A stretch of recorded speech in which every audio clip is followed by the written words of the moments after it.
Leaders are rallying around Ukraine President Zelensky after that ridiculous meeting at the White House on Friday. And it's raising it's raising concerns about the future of U.S. support. Take a look. During the war, everybody has problems. Even you, but you have nice ocean and don't feel now, but you will feel it in the future. God bless. You don't know that. God bless. You God bless. You will not have a war. Don't tell us what we're going to feel. You're not in a good position. You don't have the cards right now. With us, you start having cards. I'm not playing cards. Right now, you don't. You're playing cards. Mr. President. You're playing cards. Serious. You're gambling with the lives of millions of people. You're gambling with World War III. You're gambling with World War III. And what you're doing is very disrespectful to the country, this country. Have you said thank you once this A entire lot of meeting? times. No, in this Even entire today, meeting, have you said thank even you? Today, You're not winning this. You have a damn good chance of coming out okay because of us. Mr. President, we are staying in our country, staying strong from the very beginning of the war. We've been alone. If you didn't have our military equipment, this war would have been over in 2 weeks. In 3 days, I heard it from Putin. In 3 days, this is something maybe new. Less. In 2 weeks, of course, yes. It's going to be a very hard thing to do business like this. You know, that has to be one of the most embarrassing things I've ever seen. This is a leader of a sovereign nation, and you are doing theater with him because you're trying to show that you're the hard guy. But I don't think anybody wanted you to be the hard guy. I don't think you asked anybody how they felt, how people who voted for you. You didn't ask them how they feel about what you're doing.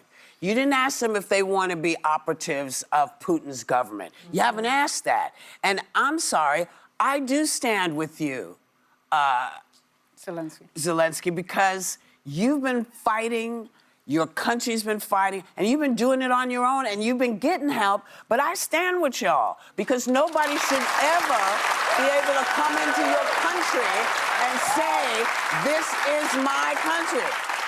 We have a habit of doing that. Many countries in our world have a habit of going in and invading other countries. Yeah. And we all have said, I thought for the past at least 100 years, we don't like that. Yeah. Right. We don't want to do that. We don't want to be that. And here we are. Who are we? What did you think when you watched this insanity? I thought it was chilling, and I just want to note 62% of Americans support Ukraine. That is just a fact. So Donald Trump and J.D. Vance are on the minority in this, but I want to play a clip quickly just to capture the moment. I want to tell you and your people, you're the ally I've been hoping for all my life. Not one American has died defending Ukraine. You've taken our weapons and you've kicked their ass. I don't know if we can ever do business with Zelensky again. I think most Americans saw a guy that they would not want to go in business with. That was 2 weeks apart. And the first Lindsey Graham was right. He knows this is a sovereign nation, an ally of ours who is fighting our enemy on their soil so that we don't have to. So not a single U.S. troop ever has to fight Russia in this war.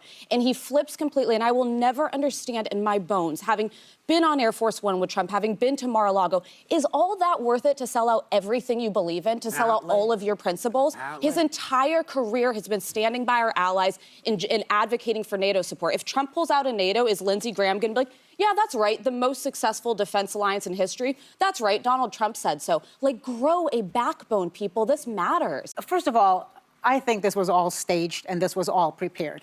Because the minute Zelensky gets off the car, Donald Trump makes an issue of how he is dressed. Yeah. Well, you know who else showed up during a war dressed in uniform during World War II? Winston Churchill. I think we have the picture.